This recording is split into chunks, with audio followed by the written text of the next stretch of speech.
ಸ ಪದ ಸ ಪದ ಸ ಪದ ಸ ಗಸದ ಗಸದ ಗಸದ ಗಸದ ಗಸದ ರಿ ಗ ಮ ರಿ ಗ ಮ ರಿ ಗ ಮ ರಿ ಗ ಮ ರಿ ಗ ಮ ಪದ ಮ ಪ ಗ ಮ ರಿ ಗ ರಿ ಸ ಯೇಸು की वाणी जीवन ज्योति यीशु की वाणी आत्मा शक्ति यीशु की वाणी जीवन ज्योति यीशु की वाणी आत्मा शक्ति जो इस वाणी पे है चलता अनंत जीवन मुक्ति पाता जो इस वाणी पे है चलता अनंत जीवन मुक्ति पाता यीशु की वाणी जीवन ज्योति यीशु की वाणी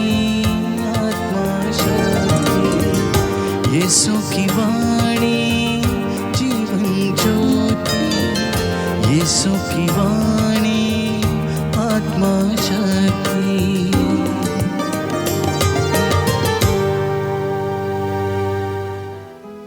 पहला पाठ सामुएल का पहला ग्रंथ अध्याय 1 पद संख्या 24 से 28।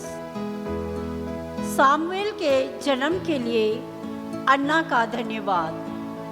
जब अन्ना सामुएल का दूध छुड़ा चुकी तो उसने उसे अपने साथ कर लिया। वह 3 बरस का बछड़ा, 1 मन आटा और 1 मश्क अंगूरी ले गई और सामुएल को शिलो में प्रभु के मंदिर के भीतर लाई। उस समय बालक छोटा था। बछड़े की बलि चढ़ाने के बाद वे बालक को एली के पास ले गए। अन्ना ने कहा, महोदय क्षमा करें। महोदय, आपकी शपथ मैं वही स्त्री हूँ जो यही प्रभु से प्रार्थना करती हुई आपके सामने खड़ी थी। मैंने इस बालक के लिए प्रार्थना की और प्रभु ने मेरी प्रार्थना स्वीकार कर ली, इसलिए मैं इसे प्रभु को अर्पित करती हूँ। यह आजीवन प्रभु को अर्पित है। और उन्होंने वहाँ प्रभु की आराधना की। प्रभु की वाणी है। ईश्वर को धन्यवाद। प्रभु आप लोगों के साथ हो और आपकी आत्मा के साथ। संत लूकस के अनुसार पवित्र सुसमाचार। हे प्रभु तेरी महिमा हो। अध्याय 1 पद संख्या 46 से 56 तक। मरियम बोल उठी, मेरी आत्मा प्रभु का गुणगान करती है। मेरा मन अपने मुक्तिदाता ईश्वर में आनंद मनाता है, क्योंकि उसने अपनी दासी की दीनता पर कृपा दृष्टि की है। अब से सब पीढ़ियां मुझे धन्य कहेंगी, क्योंकि सर्वशक्तिमान ने मेरे लिए महान कार्य किए हैं। पवित्र है उसका नाम। उसकी कृपा उसके श्रद्धालु भक्तों पर पीढ़ी दर पीढ़ी बनी रहती है। उसने अपना बाहुबल प्रदर्शित किया है। उसने घमंडियों को तितर बितर कर दिया है। उसने शक्तिशालियों को उनके आसनों से गिरा दिया है और दीनों को महान बना दिया है। उसने दरिद्रों को संपन्न किया और धनियों को खाली हाथ लौटा दिया है। इब्राहिम और उनके वंश के प्रति अपनी चिरस्थायी दया को स्मरण कर उसने हमारे पूर्वजों के प्रति अपनी प्रतिज्ञा के अनुसार अपने दास इज़राइल की सुध ली है। लगभग 3 महीने एलिजाबेथ के साथ रहकर मरियम अपने घर लौट गई। प्रभु का सुसमाचार है। हे क्रिस्त तेरी स्तुति हो। सुसमाचार के शब्द पढ़े और सुने जाने से हमारे विश्वास को दृढ़ता प्रदान करें। आमीन। Hallelujah hallelujah, hallelujah. हालेलुया। हे प्रभु यीशु, हे प्रभु यीशु, मुझे भी दूसरों की सेवा करने का सामर्थ्य प्रदान कीजिए, सामर्थ प्रदान कीजिए। Hallelujah, hallelujah. हे प्रभु यीशु, हे प्रभु यीशु, मेरे जीवन में मेरे परिवार में विश्वास का वरदान नित्य प्रतिदिन दृढ़ होता जाए। Hallelujah, hallelujah, hallelujah, hallelujah, hallelujah, hallelujah. क्रिस्त में प्यारे भाइयों और बहनों, आज का पहला पाठ सामुएल के पहले ग्रंथ से पढ़ा गया और वचन में हमने सुना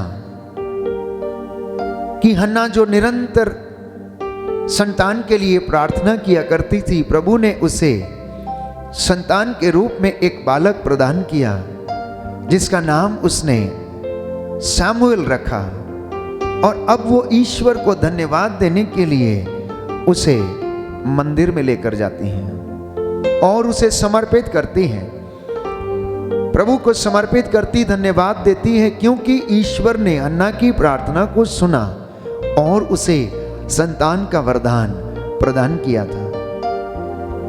तो अन्ना कहती है कि महोदय क्षमा करें, आपकी शपथ में वही स्त्री हूं जो यहां मंदिर में बैठकर प्रभु से प्रार्थना किया करती थी और अब मैं आपके सामने खड़ी हूं। मैंने इस बालक के लिए प्रार्थना की और प्रभु ने मेरी प्रार्थना को स्वीकार किया, इसलिए मैं इसे प्रभु को अर्पित करती हूं। यह आजीवन प्रभु को अर्पित है। तो आज के पहले पाठ में हन्ना हम सब के लिए एक प्रेरणा स्रोत है, एक आदर्श है। और आज का ये पहला पाठ ये बताना चाहता है कि परमेश्वर लोगों की प्रार्थना को सुनता है। उसने हन्ना की प्रार्थना को सुना और उसे एक सुंदर संतान का वरदान दिया। यह बालक बढ़ता गया और प्रभु के सामर्थ्य से वो भरपूर था। सामुएल की मां परमेश्वर को धन्यवाद देती है क्योंकि परमेश्वर ने उसकी प्रार्थना को सुना, उसके आंसुओं को देखा और उसके कलंक को मिटाया और सामुएल के रूप में उसे संतान का वरदान दिया। तो इसलिए प्रिय भाइयों और बहनों, अपने जीवन में निराश ना हो, चिंता ना करें, विश्वास करें, क्योंकि वचन ये कहता है लोग तेरे पास आते हैं क्योंकि तू उनकी प्रार्थना को सुनता है। तो आज के पहले पाठ से हमें यह संदेश मिलता है कि हम निरंतर प्रार्थना में लगे रहें, सजग होकर हम प्रार्थना में लगे रहें, धन्यवाद की प्रार्थनाएं निरंतर हम समर्पित करें और प्रभु हमारी अभिलाषाओं को पूरा करता है। आज के सुसमाचार में पुनः माता मरियम हमारे लिए एक ऐसा आदर्श प्रस्तुत करती है कि ईश्वर ने जो महान कार्य उसके जीवन में किए वो उसके लिए धन्यवाद देती है। वो एक गीत गाती है और उस गीत में वो कहती है कि मेरी आत्मा प्रभु का गुणगान करती है, मेरा मन अपने मुक्तिदाता ईश्वर में आनंद मनाता है, क्योंकि उसने अपनी दासी की दीनता पर कृपा दृष्टि की है। प्यारे भाइयों और बहनों, उसने धनियों को खाली हाथ लौटाया, वचन कहता है उसने दरिद्रों को संपन्न किया। आज का ये वचन हमारे जीवन में, हमारे परिवार में पूरा होने पाए। हम भी माता मरियम के जैसे ईश्वर को निरंतर धन्यवाद देते रहें और उसकी स्तुति करें और उसकी महिमा गाते रहें। मां मरियम का ये भजन प्यारे भाइयों और बहनों पारंपरिक रूप से एक गीत के रूप में प्रस्तुत किया गया है, जो इज़राइल के लोगों के इतिहास में ईश्वर के प्रति प्रशंसा और धन्यवाद ज्ञापन का एक सुंदर गीत था। आज का वचन हमें सिखाता है कि मुझे और आपको भी अपने जीवन में प्रभु को लगातार एक भजन के रूप में एक गीत गाने की आवश्यकता है, धन्यवाद देने की आवश्यकता है। हमारे जीवन में जो प्रभु ने वरदान दिए हैं उनके लिए निरंतर धन्यवाद प्रकट करने की आवश्यकता है। मां मरियम कहती है कि उसने अपने दास इज़राइल की सुध ली है, अर्थात वो अपने लोगों से मिलने के लिए आया है। वो मुक्तिदाता बनकर इस दुनिया में आया और हमारे बीच में रहा है, क्योंकि वो अपनी प्रजा की देखभाल करता है। वो आपसे मिलने के लिए आया है। हर दिन वो अपने वचन से आपसे बातें करता है। इसलिए आइए हम प्रार्थना करें कि प्रभु हमें भी धन्यवाद ज्ञापन करने की कृपा प्रदान करें। ईश्वर से पाए हुए हर एक वरदान के लिए हम नित्य प्रतिदिन धन्यवाद दें। अपने जीवन के लिए, विश्वास के वरदान के लिए, अपनी बुलाहट के लिए, अपने परिवार के लिए हम नित्य प्रतिदिन धन्यवादित हों। जिस तरह से हन्ना ने अपने पुत्र सामुएल को समर्पित किया, माता पिता भी अपनी संतानों को समर्पित करें। अपने जीवन में प्राप्त हर एक वरदान के लिए उसका शुक्रिया अदा करें। आइए हम प्रार्थना करें कि प्रभु आज के वचन के द्वारा हमें चंगाई, शांति प्रदान करे। आमीन। सर्वशक्तिमान शाश्वत ईश्वर, सर्वव्यापी ज्ञानी पिता, हृदयों की ताह लेने वाले ईश्वर, हे प्रभु यीशु, आज के वचन के द्वारा आपने हमसे बातें की हैं। तेरी मां मरियम के इस धन्यवाद के गीत के द्वारा हम तेरी स्तुति करते, तेरी महिमा गाते हैं, क्योंकि तूने अपनी चिरस्थायी दया को स्मरण किया और हमारे पूर्वजों के प्रति अपनी प्रतिज्ञा के अनुसार अपने दास इज़राइल की सुध ली है। अपनी कलीसिया की सुधि ले, इन्हें विश्वास में दृढ़ बनाने की कृपा कर। तेरा आत्मा हम पर अधिकार ले। आज के वचन के द्वारा हमारे जीवन में शांति और चंगाई प्रदान कर। हमारी ये प्रार्थना सुन ले, हमारे उद्धारकर्ता यीशु प्रभु के द्वारा। आमीन।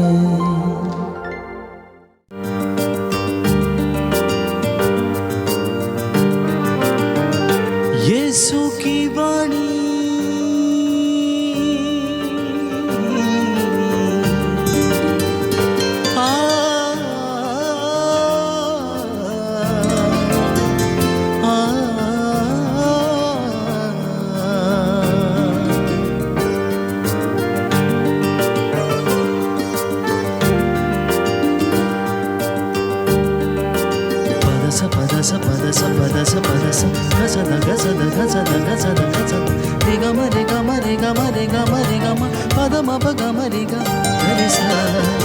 यीशु की वाणी जीवन ज्योति, यीशु की वाणी आत्मा शक्ति, यीशु की वाणी जीवन ज्योति, यीशु की वाणी आत्मा शक्ति।